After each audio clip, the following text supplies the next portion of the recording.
Esse aqui é o Paulo. Paulo tá crente que tava bonito. Entrou numa loja, comprou um carro usado, pegou o carro usado, ligou, saiu. O volante foi pra roda, a roda foi pro teto, o câmbio não passava e o carro fazia... Ele voltou lá. Voltou na loja.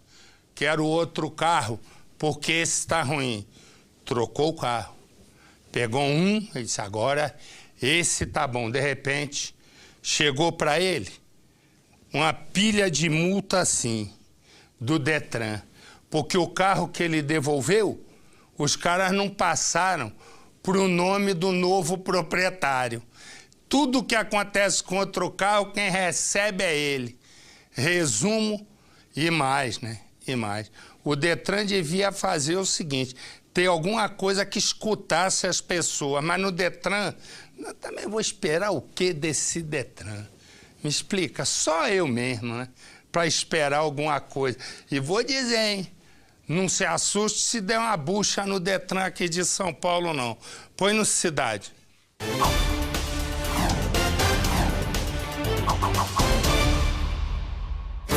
A Patrulha do Consumidor está chegando em São Bernardo do Campo para dar socorro ao Paulo. Paulo Henrique nos escreveu um e-mail e eu fiquei até um pouco passado com a história que ele nos contou. Ele diz o seguinte, que ele comprou um carro numa agência de automóveis, este carro deu problemas, depois de muito custo ele conseguiu trocar o veículo. A agência de automóveis se comprometeu a transferir o carro que era dele, tirando do seu nome para o futuro comprador ou para a agência de automóveis, só que isso não aconteceu. O carro que ele tem atualmente está sem problemas, só que o nome dele está nesse momento protestado. Está também no CADIM, Cadastro dos Inadimplentes, né, com os impostos. Paulo Henrique está aqui na frente. Como vai, Paulo? Tudo bem? Mais ou menos, né? Você me escreve no e-mail aqui que você é pai, recém-casado, né? Trabalha com dificuldade e está com seu nome sujo por conta de problemas na venda, ou melhor, na compra de um carro. Ele comprou um carro, esse carro tinha problemas e a agência não queria dar a ele o direito à garantia. Inclusive, eles escrevem isso no contrato, de acordo com o que você me falou. Me mostra o contrato, por favor. Eles se isentam por ser um veículo usado. Se isentam da responsabilidade da garantia. Isso. Bom, deixa eu mostrar aqui para vocês e, ao mesmo tempo, orientar quem está nos assistindo. O veículo vendido no estado sem garantia, isso não existe. Isso é uma cláusula falsa e enganosa, porque o Código de Defesa do Consumidor estabelece o seguinte, que todo mundo, todos aqueles que fazem daquilo o seu negócio, seja pessoa jurídica ou pessoa física, é considerado fornecedor. E no Código de Defesa do Consumidor não diz que só os produtos novos terão garantia. Diz o seguinte, que aquele que faz daquilo o seu negócio, não importa se é pessoa física ou jurídica, é obrigado a dar garantia de qualquer produto que seja vendido. Então a garantia legal de um automóvel é de 90 dias. Essa é a garantia estabelecida pelo Código de Defesa do Consumidor. A garantia legal de adequação do produto ou serviço independe de termo expresso e é vedada a exoneração contratual do fornecedor, ou seja, é vedado o que ele faz aqui nesse documento. Vou mostrar para vocês. O que é vedação? Né? É proibido. Né? É vedado isso daqui, ó. Dizer que o veículo está sendo vendido sem garantia, que o cliente ou comprador tem total liberdade de trazer um avaliador da sua confiança antes de efetuar a compra. Na verdade é o seguinte, isso é direito do consumidor. Se você vai comprar um veículo, não importa em que condições. Seja ele de uma pessoa física, de um particular que usava aquele veículo para o seu consumo, seja ele de uma agência de automóveis, estacionamento, concessionária autorizada, também não importa o nome. Você tem o direito de levar o mecânico e até um funileiro ou chapeador, cada lugar do Brasil usa um nome, para verificar a lataria do carro. Vamos andando devagarinho, a gente vai mostrando a documentação aqui e orientando você. Pois é, então vamos lá. Você tem direito à garantia, primeiro item. Segundo, você tem direito a examinar o veículo que você está comprando. Terceiro, você tem direito a receber a documentação do carro devidamente paga. Quarto, não compre veículo com documento atrasado. Exija que, em primeiro lugar, os impostos e as multas sejam pagas. Quinto, só comece, ou melhor, só pague na totalidade o carro depois que o documento for transferido para o seu nome. Ah, mas Celso, se eu financiar o carro, como é que faz? Não tem problema nenhum. O banco, o agente financiador, a financeira, tem obrigação de transferir o carro para o seu nome, porque o carro está alienado. No caso do Paulo Henrique, o carro dele está assim, alienado. Ele foi obrigado a transferir a alienação fiduciária de um carro para outro, já que o primeiro carro estava cheio de problemas. Só que hoje ele tem 2 carros no nome dele. Um com um monte de dívidas, que é o que ficou na agência de automóveis, e o outro está quitado, o carro com que ele circula nas ruas, né, da Grande São Paulo.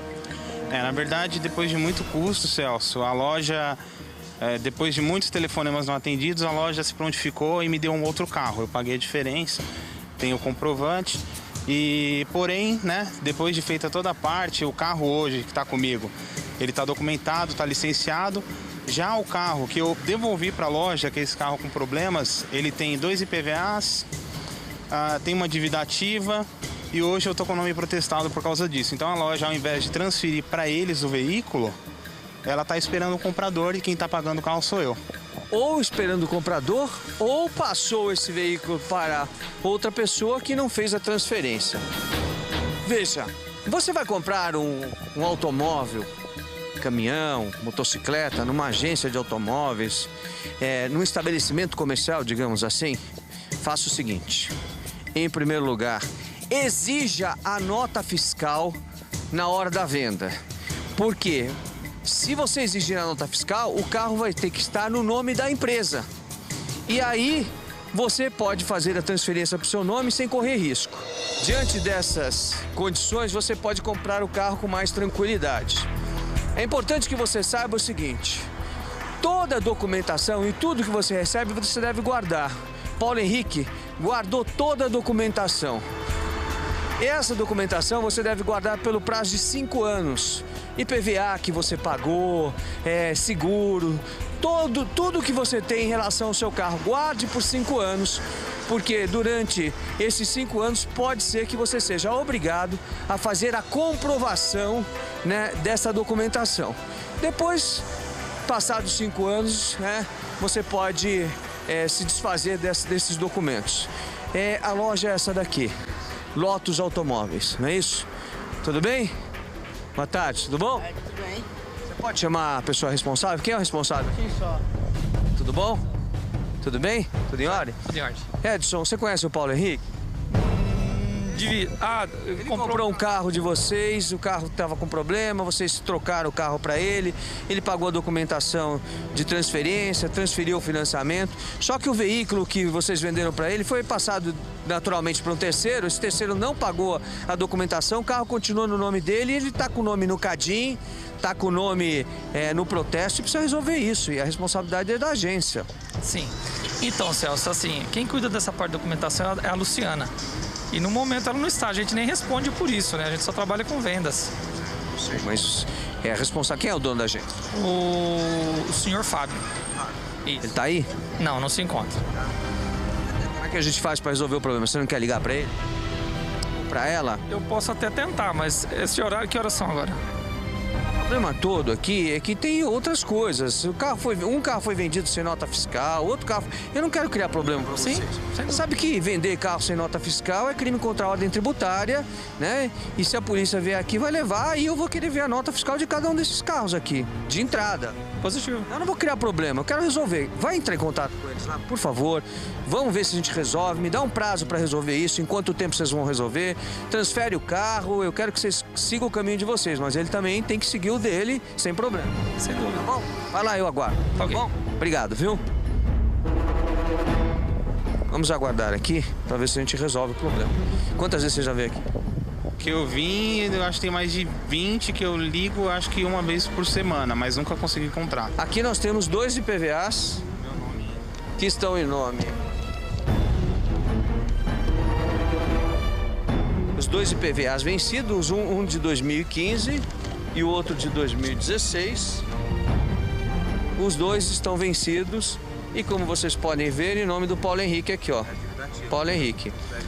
E ali, além disso, o que já venceu o ano passado foi para a dívida ativa. Então, todos os débitos da dívida ativa, ou seja, a dívida ativa é a dívida que você tem para com a fazenda pública, com a fazenda do estado onde você está. Então, aqui, como nós estamos em São Paulo, é a Secretaria da Fazenda do Estado de São Paulo, totalizando R$ 626,08. Essa dívida aqui está no CADIM já. Eles alegam ter pago, me dá aqui o comprovante, eles alegam ter pago. Só que não é o suficiente pagar, eles têm que tirar, pagar o resto do que está atrasado, né?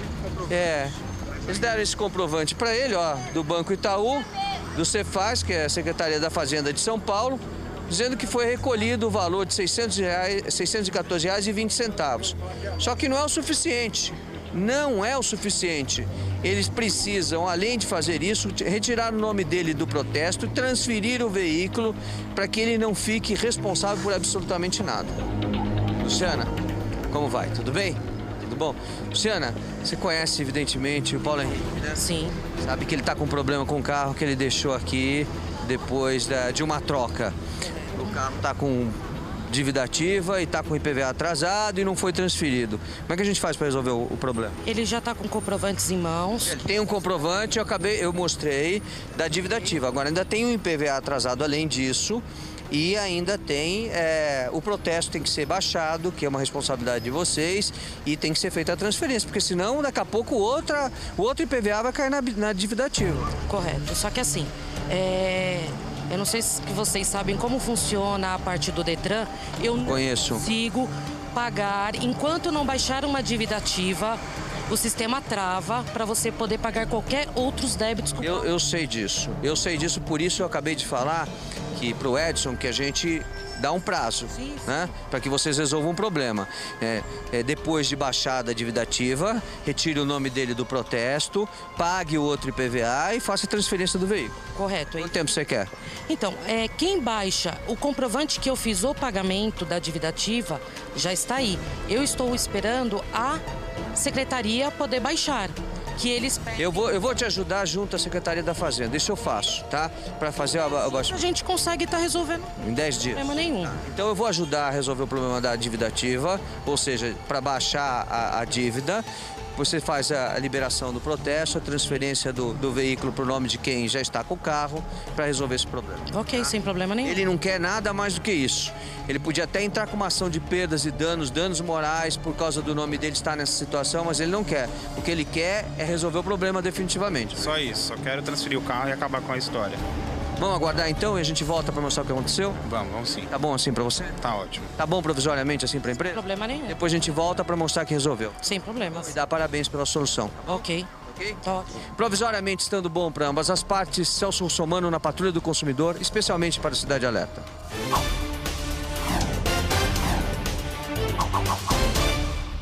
Me dá a imagem lá, por favor. Ah, não. Isso, me dá a imagem, solta a imagem. Esse homem acaba de ser preso acusado de ataque a vários caixas eletrônicos. Exatamente isso aqui no interior de São Paulo. Põe no Cidade. Renato Ramos Martins seria um dos responsáveis por organizar a logística dos crimes. Depois de ataques a caixas eletrônicos na Grande São Paulo, a quadrilha passou a agir também no interior.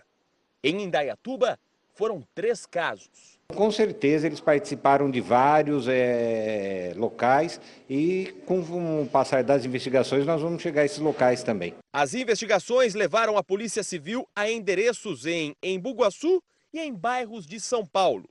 Renato foi preso em um dos mandados de busca e apreensão, onde também foi localizado o carro utilizado nos crimes. As investigações da Polícia Civil apontam que pelo menos 6 homens fazem parte da quadrilha. Renato foi o 4º preso. Os outros suspeitos já haviam sido detidos em operações anteriores. Os 2 criminosos que estão foragidos já foram identificados. Inclusive, Mandados de prisão já foram expedidos pela Justiça. A imagem que você está vendo é uma imagem de monitoramento da polícia.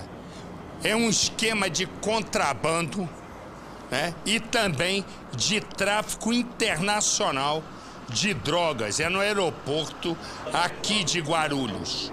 A maior parte da carga mandada é uma carga de droga, onde funcionários e ex-funcionários das empresas, né, que vão mandando cargas para o exterior, esses funcionários e ex-funcionários estavam todos metidos ou estão nesse tráfico. E a partir daí a polícia começou a investigar dentro do aeroporto e começou a seguir passo a passo os caminhões, as cargas, até quebrar a quadrilha. Põe no Cidade. O esquema da quadrilha funcionava da seguinte forma: os criminosos usavam caminhões de lixo como este para entrar no Aeroporto Internacional de Guarulhos. A droga estava escondida dentro dos veículos que passavam sem problema algum pela portaria. A movimentação ocorria todas as semanas. Já dentro dos terminais de carga, integrantes da quadrilha retiravam a cocaína dos caminhões e colocavam em contêineres como estes. Nas imagens de segurança, dá para ver o momento em que um homem coloca a droga junto com outras bagagens. A quadrilha usava uma empilhadeira para levar o equipamento até uma balança. Nesse caso, 95 quilos da droga. Depois de pesado, o container era levado para um avião. Em outra imagem, dá para ver o caminho que a droga fazia até as aeronaves. Na pressa de embarcar com o entorpecente, o operador derruba o container na pista e quase revela o esquema que durou quase um ano. A droga, segundo a polícia, saía do Brasil para a Europa, principalmente para a Holanda. Em 8 meses de investigação, a polícia conseguiu apreender mais de meia tonelada de cocaína que seria embarcada para a Europa. Foram pelo menos 3 grandes apreensões. Em cada uma delas, a quadrilha iria lucrar em torno de R$500 mil para colocar a droga nos aviões. Foi possível realizar uma apreensão no ano passado de 200 quilos de cocaína e iniciamos uma investigação. 14 pessoas acabaram presas, a maioria funcionários e ex-funcionários de empresas terceirizadas que operam no terminal de cargas. Em momento algum foi verificado o envolvimento de funcionários da empresa aérea, pelo contrário, foi prestado todo o apoio para o nosso trabalho de investigação.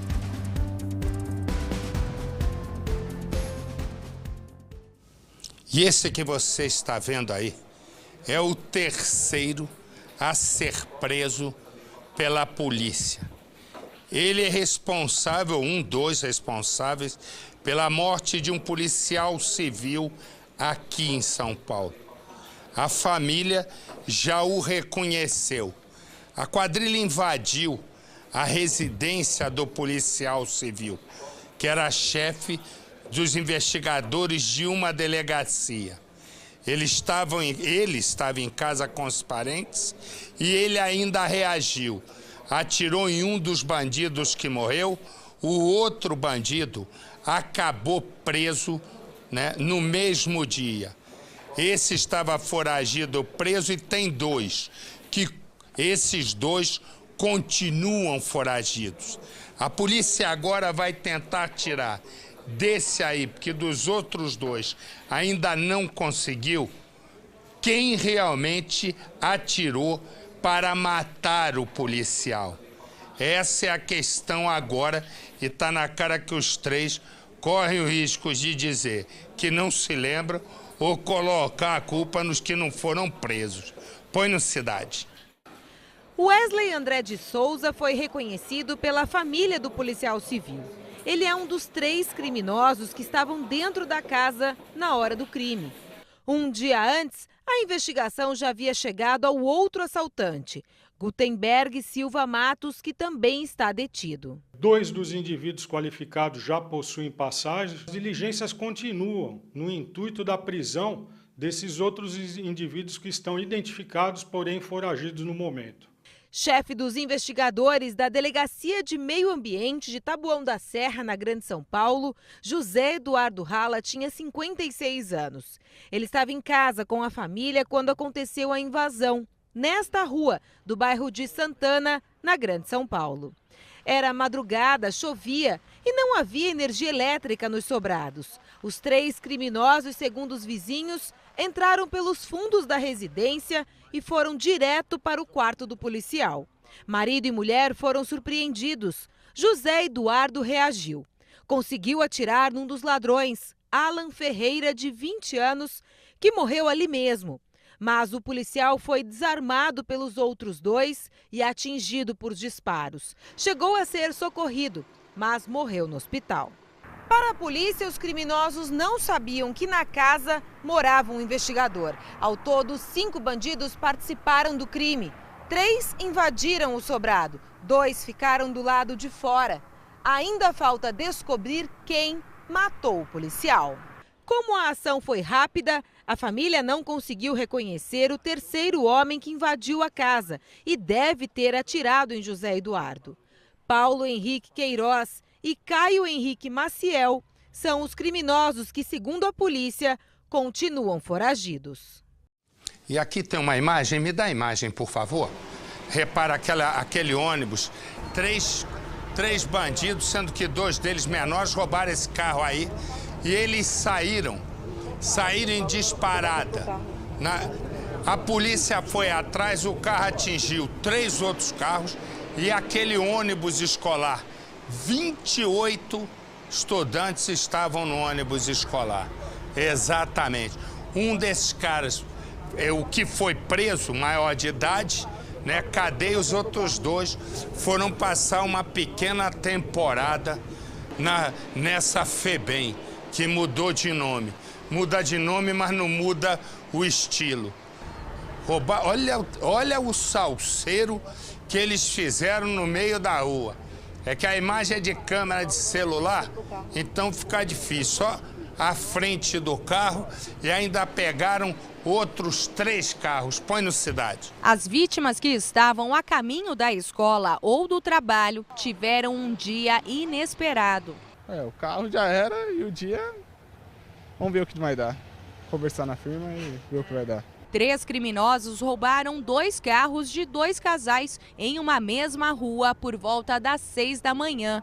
Um deles deixava a filha de 5 anos no colégio quando foi surpreendido. O estrago foi na estrada do Iguatemi, que liga Guaianazes à cidade de Tiradentes, o que gerou trânsito nesse trecho da região leste. Meu pai estava dirigindo, quando só viu a pancada, né?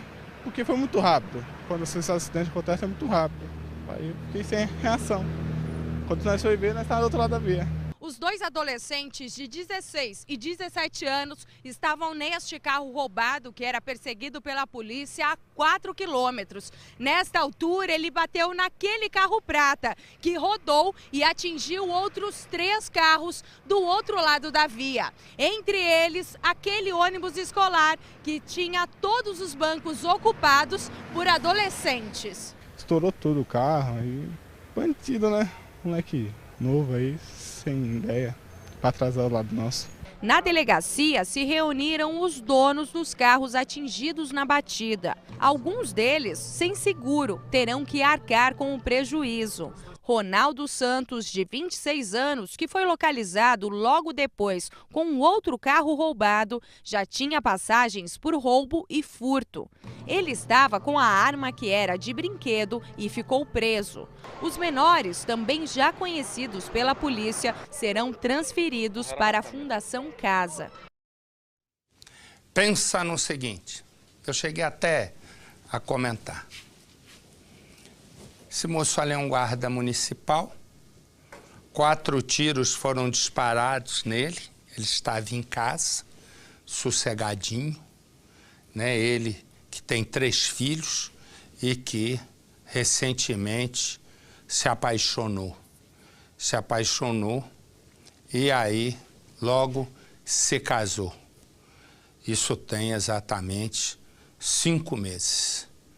E os 5 meses se passaram, ele estava em casa, ele está reformando a casa. E no que ele está reformando a casa, coloca ali a imagem dele, por favor.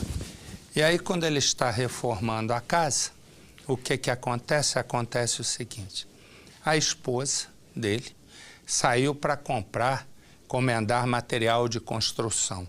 Voltou e, naquele momento, primeiro entrou um homem na casa do guarda civil metropolitano, Silvio. E entrou o primeiro homem. Depois entrou o segundo homem. 4 tiros foram disparados, mas eis que aí surge uma questão. E a questão é o seguinte: ele tem um corte profundíssimo no pescoço, segundo a informação que a perícia deu à nossa capitão Nascimento. E esse corte no pescoço teria sido feito por alguém, segundo a perícia, alguém que trabalha na área de saúde. A polícia quer conversar com a esposa dele,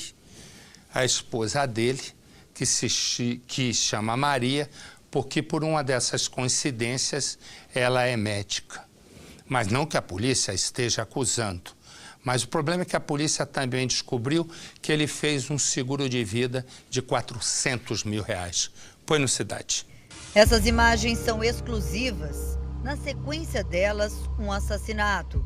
A vítima, Silvio, um guarda civil metropolitano da Grande São Paulo.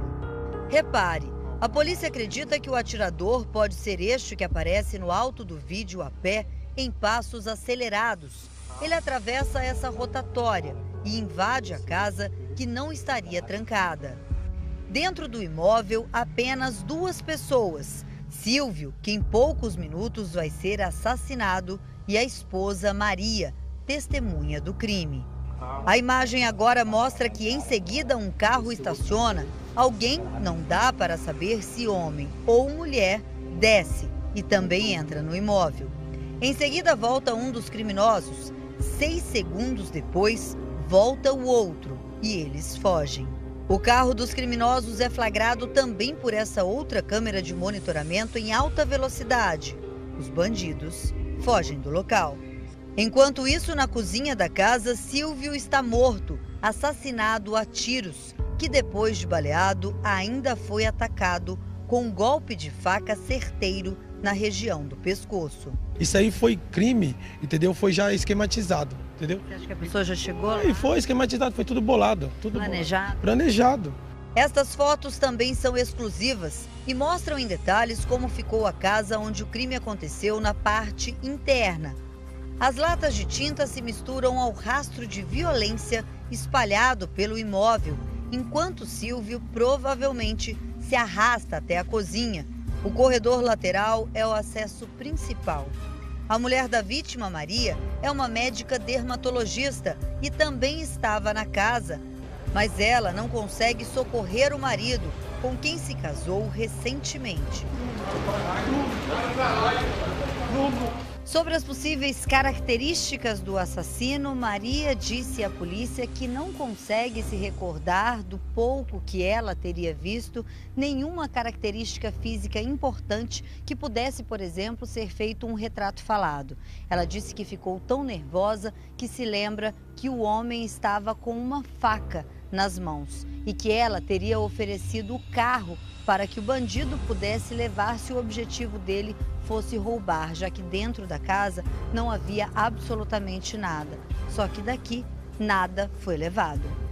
O crime ainda envolve muitas dúvidas para a polícia e para a família da vítima. Essa morte aí tá muito estranha. O cara não roubou nada, não fez nada. Na casa não tinha nada. Foi para matar porque se não tinha nada na casa, né? Só tinha ele e a esposa dele. E isso ainda todo mundo quer saber. Não vê a hora de acabar agora a despedida para a gente correr atrás para ver o que aconteceu realmente. Todo mundo está sem entender. Os parentes, os amigos, os colegas de farda, a esposa.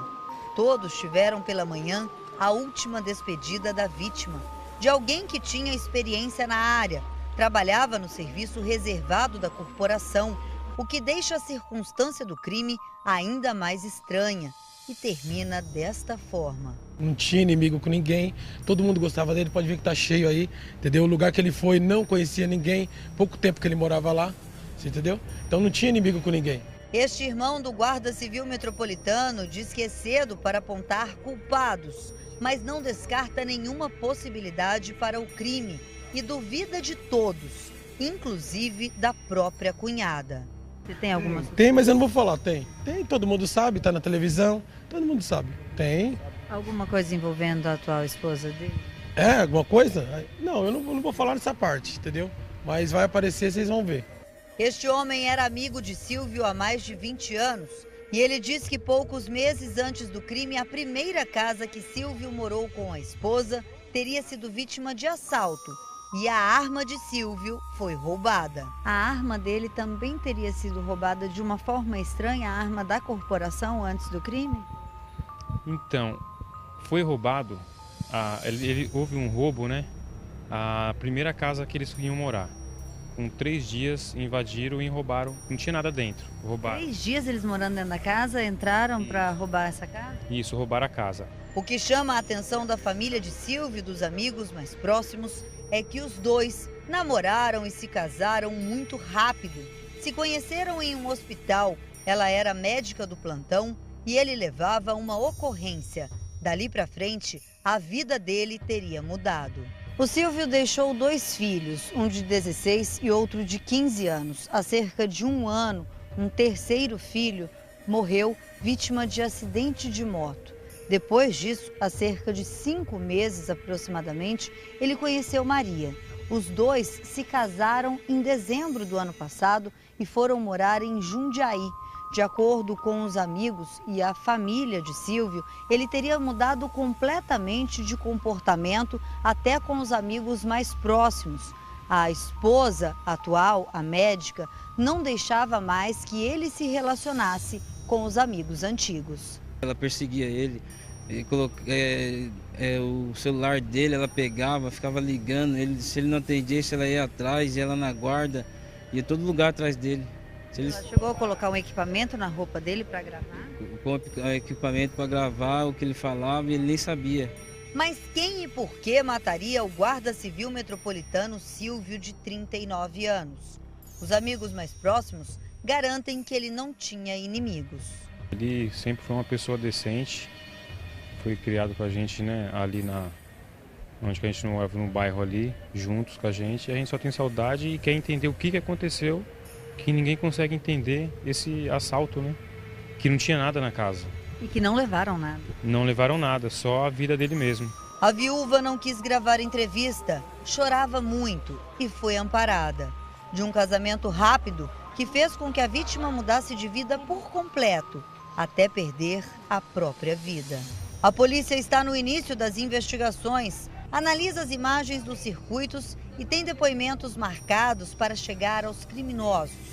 Já se sabe que a vítima tinha um seguro de vida no valor de R$400 mil e não descarta nenhuma possibilidade para o crime neste momento. Falaram já que é um Astra azul, pegaram só o final da placa 8. O pessoal está investigando, o pessoal gosta dele, entendeu? A polícia que está no caso é inteligente, entendeu? E a gente vai esperar.